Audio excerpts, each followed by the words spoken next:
Hello बच्चों, welcome back to my channel. कैसे हैं आप सब लोग। आज की वीडियो में मैं आप लोग के लिए यूपीएससी असिस्टेंट अकाउंटेंट की हमसे कुछ क्वेश्चंस लेकर के आई हूँ। इससे पहले भी मैंने कुछ प्रैक्टिस सेट्स अपलोड किए हैं आप लोगों के लिए, और साथ ही कुछ अलग भी प्रैक्टिस सेट जिसमें मैनेजमेंट अकाउंटिंग या फाइनेंशियल मैनेजमेंट उसी से ही रिलेटेड अलग से क्वेश्चन हैं, वो भी मैंने आप लोग के लिए अपलोड किए थे। या इसके अलावा आपको मेरे चैनल पर अलग अलग सब्जेक्ट पर MCQs वीडियो प्रैक्टिस सेट्स के लिए मिल जाएंगी, जिससे आप आसानी से अपनी प्रैक्टिस कर सकते हैं जो भी आपने प्रिपरेशन की है उसकी। आइए वीडियो शुरू करते हैं, लेकिन शुरू करने से पहले क्या करना है, वीडियो को लाइक ज़रूर कर दीजिएगा, और अगर आपने सब्सक्राइब नहीं किया है अभी तक तो प्लीज़ चैनल को सब्सक्राइब कर दिया करिए। आप लोग देखते हैं सब्सक्राइब नहीं करते, सब्सक्राइब ज़रूर किया करिए और फ्रेंड्स से भी करवाया करिए। आइए शुरू करते हैं। फर्स्ट क्वेश्चन लेते हैं। भारतीय नागरिक को भारत के बाहर सरकार द्वारा देय वेतन पर salary payable by government of India to an Indian citizen for service outside India is not taxable in India, is taxable in India, is includable in total income for tax purpose, none of the above। Question में पूछ रहा है कि कोई एक ऐसा व्यक्ति है जो भारत का नागरिक है, लेकिन भारत सरकार उसे भारत के बाहर जो है वेतन दे रही है, सैलरी दे रही है, तो इस तरह का वेतन जो होगा वो भारत में उस पर कर नहीं लगेगा, भारत में कर लगेगा। कर के उद्देश्य से उसी को लाभ में जोड़ा जाएगा, उपयुक्त में से कोई नहीं। तो यहाँ पर क्या होगा, जो उसका वेतन होगा उस पर कर लगता है। क्यों? क्योंकि भारत सरकार द्वारा ही उसको वेतन दिया जा रहा है, वो भारत का ही नागरिक है और उसे भारत सरकार के द्वारा ही वेतन दिया जा रहा है, तो उसकी आय पर कर लगेगा भारत में। तो यहाँ पर करेक्ट आंसर होगा ऑप्शन बी। नेक्स्ट क्वेश्चन है, सर्वप्रथम स्वतंत्र भारत में आयकर अधिनियम किस वर्ष में पारित किया गया था? First of all, the income tax act was passed in independent India in 1956, इन 1962, इन 1961, इन 1990। तो यहाँ पर जो पहली बार स्वतंत्र भारत में आयकर अधिनियम बनाया गया था वो 1961 में बनाया गया था।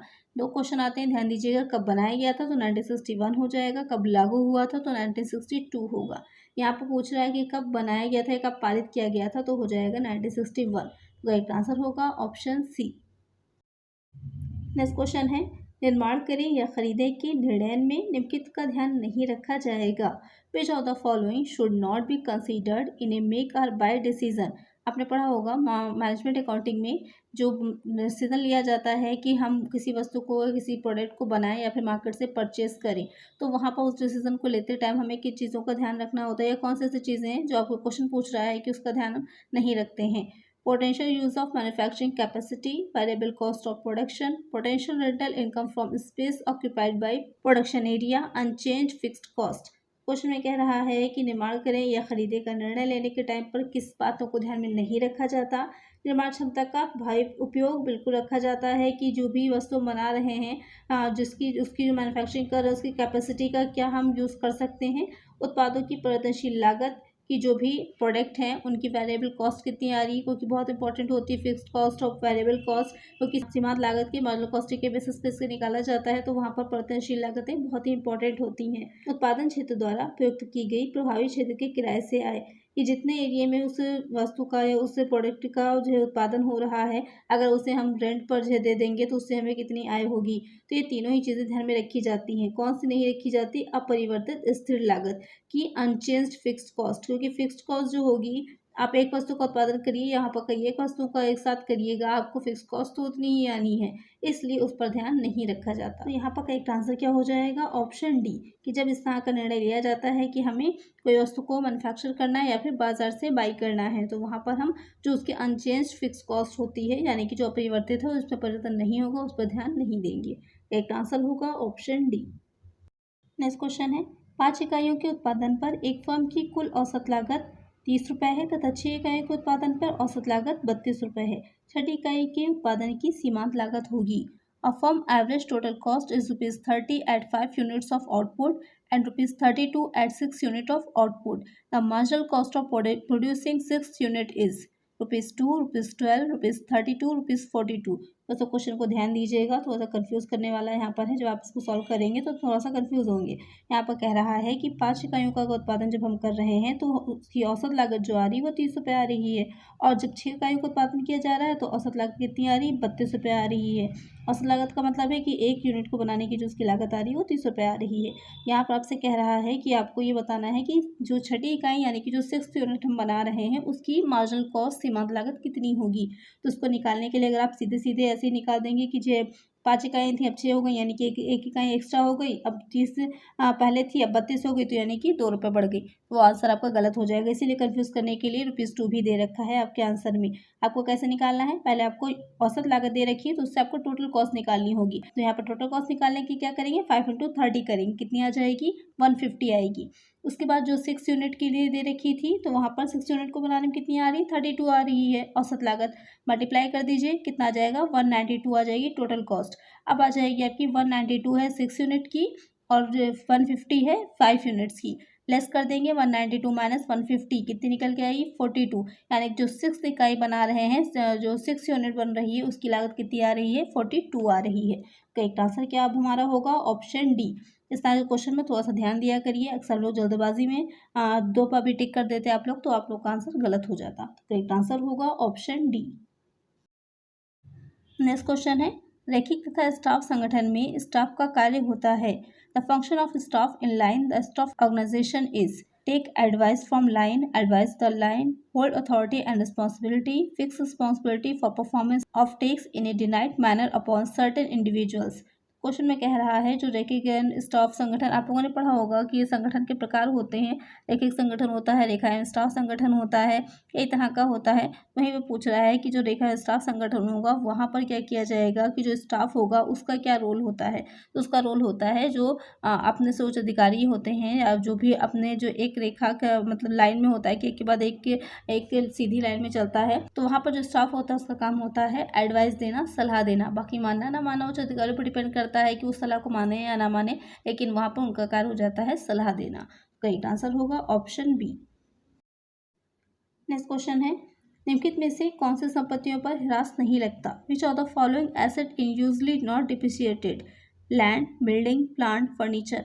बहुत इजी सा क्वेश्चन है, आपको पता ही होगा कि जो है किस संपत्ति पर ह्रास नहीं लगाया जाता है। तो जल्दी से मुझे कमेंट करिए यहाँ पर एक किस कौन सी एसेट ऐसी इसमें से दे रखी है, फिक्स्ड। ये तो हमको पता है कि जो फिक्स्ड एसेट होती है उन पर डिप्रिसिएशन लगता है, लेकिन फिक्स्ड में भी कौन सी ऐसी एसेट है जिस पर डिप्रिसिएशन नहीं लगता।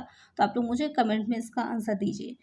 नेक्स्ट क्वेश्चन है, a partner in a firm can not transfer his share to an outsider, can transfer his share to an outsider with the consent of majority partners, can transfer his shares to an outsider without the consent of any other partner, can transfer his share to an outsider with the consent of all partners। तो question में कह रहा है कि एक साझेदारी जो होती है, आपने पढ़ा होगा जो साझेदारी अधिनियम है 1932, तो वहाँ पर जो साझेदारी होती है तो उस साझेदारी में बाहरी व्यक्ति को अपना हित हस्तांतरित कर सकता है कोई साझेदार, या बाहरी व्यक्ति को अपना हित बहुमत साझेदारों की स्वीकृति से हस्तांतरित कर सकता है, बाहरी व्यक्ति को अपना हित सभी साझेदारों की स्वीकृति के बिना हस्तांतरित कर सकता है, बाहरी व्यक्ति को अपना हित सभी साझेदारों की स्वीकृति से हस्तांतरित कर सकता है। तो यहाँ पर आपको बताना है कि कोई अगर पार्टनर है, साझेदार है, वो अपना हित जो भी है उसकी जो शेयर्स हैं वो किसी दूसरे व्यक्ति को किस तरह से हस्तांतरित कर सकता है या नहीं कर सकता है।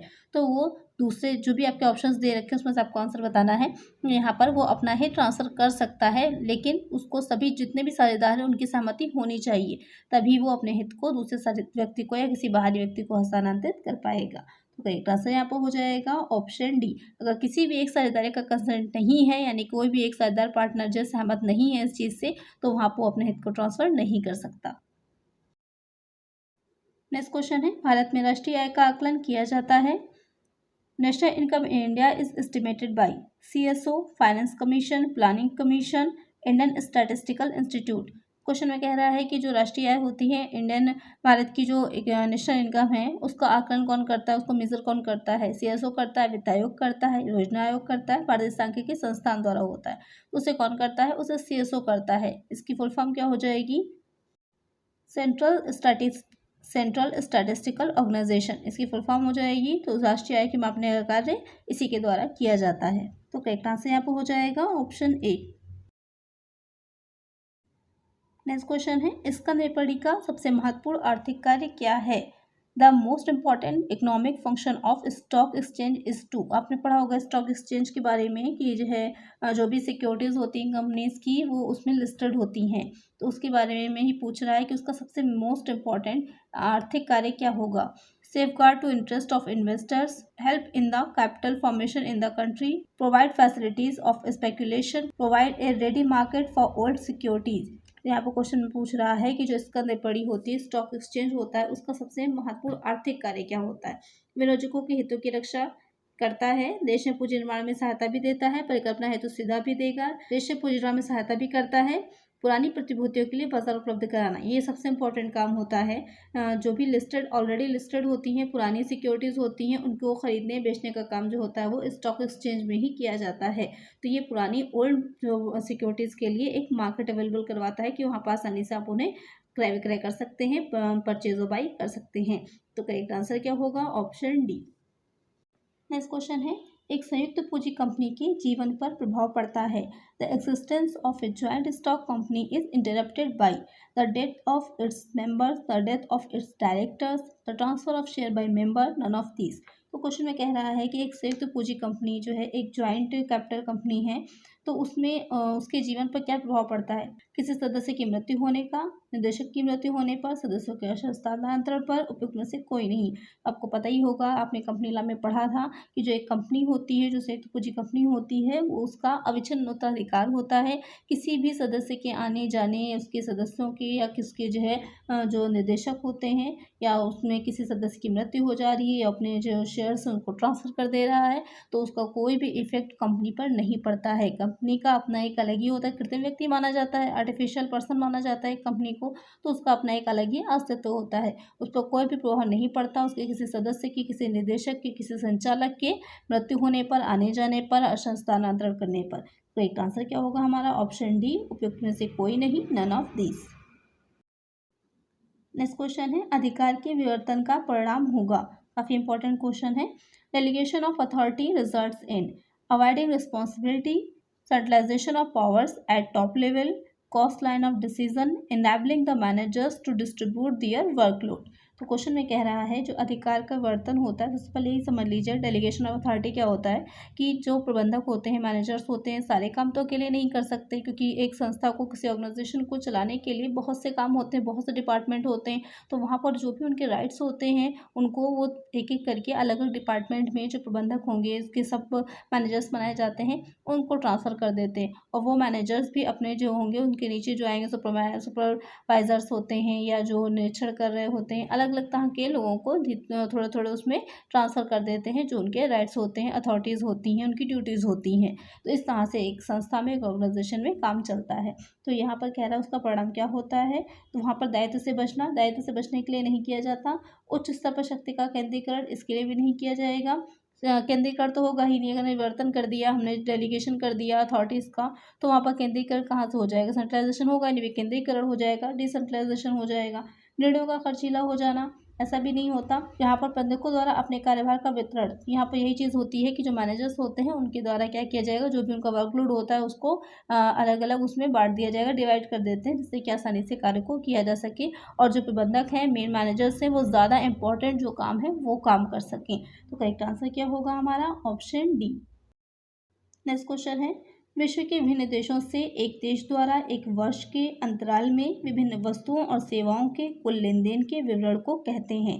The record of countries transactions in goods, services and assets with the rest of the world is it's current account, balance of trade, capital account, balance of payment. Question में कह रहा है कि एक देश जो एक कंट्री है उसके बाकी सारे देशों के साथ जो वो एक साल के अंदर, एक वर्ष में, एक 1 ईयर में जो भी सर्विसेज हैं, जो प्रोडक्ट्स हैं, उनको जो लेन देन कर रही है, एक्सचेंज कर रही होती है, तो उसका जो स्टेटमेंट तैयार किया जाता है, तो स्टेटमेंट क्या होता है? चालू खाता होता है, व्यापार संतुलन होता है, पूंजी खाता होता है, या फिर भुगतान संतुलन होता है।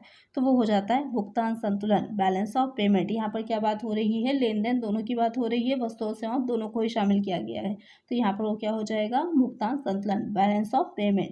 करेक्ट आंसर यहाँ पर क्या हो जाएगा? Option D. नेक्स्ट क्वेश्चन है, मजदूरी खाते में ₹500 गलती से डाल दिए गए और जबकि उन्हें मशीन खाते में डालकर पंजीकृत करना था। यह त्रुटि किस प्रकार की है?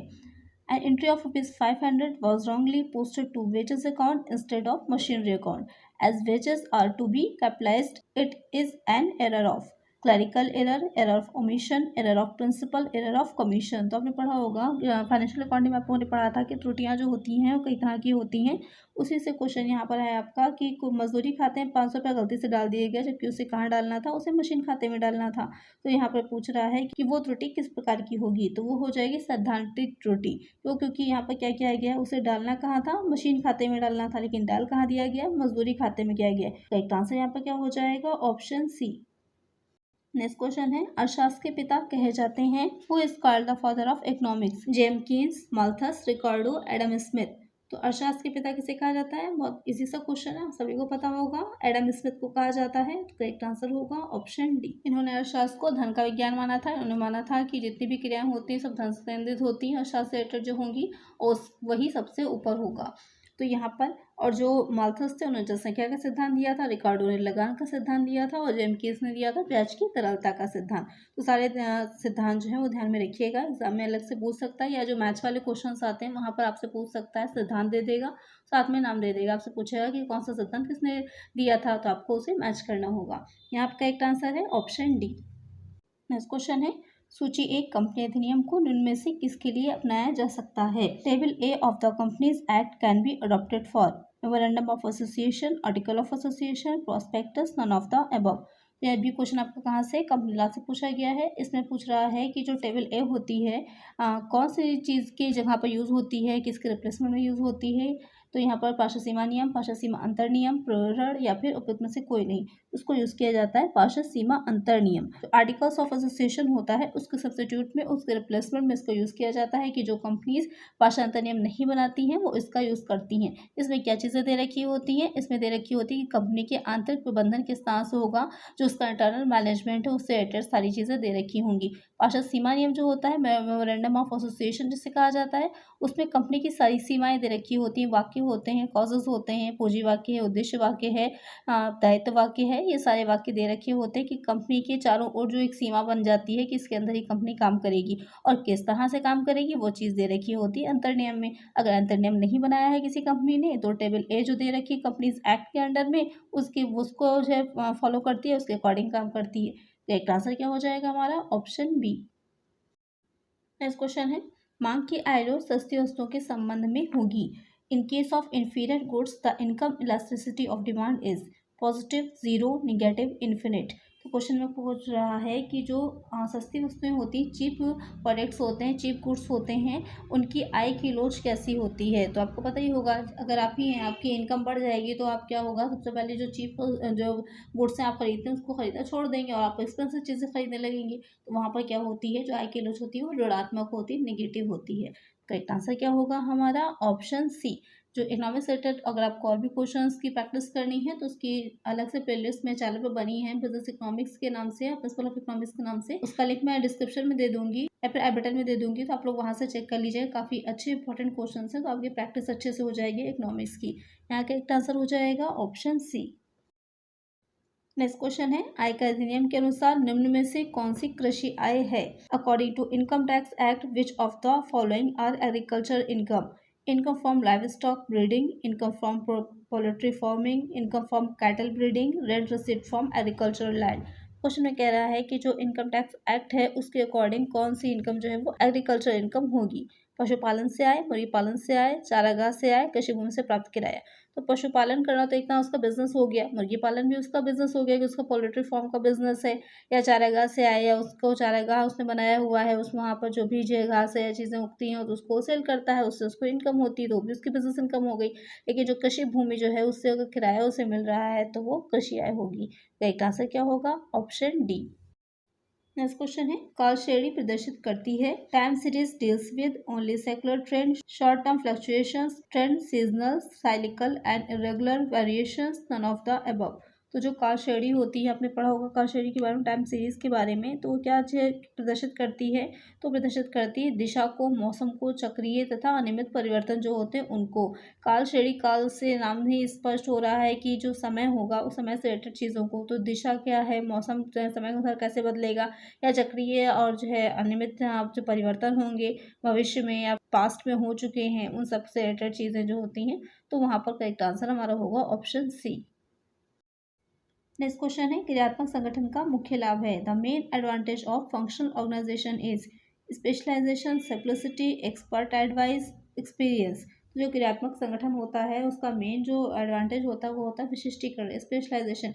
जो व्यक्ति जिस कार्य को करने में ज़्यादा एक्सपर्ट है उसको वही कार्य दिया जाता है, तो वो हो जाता है विशिष्टीकरण। तो करेक्ट आंसर क्या होगा हमारा? Option A. नेक्स्ट क्वेश्चन है पोस्ट ऑफिस के एकल बचत खाते से प्राप्त ब्याज की रकम किस सीमा तक आयकर मुक्त होती है? Interest on single saving account in post office is exempt up to the following limit: ₹7,000, ₹8,000, ₹3,500, none of the above.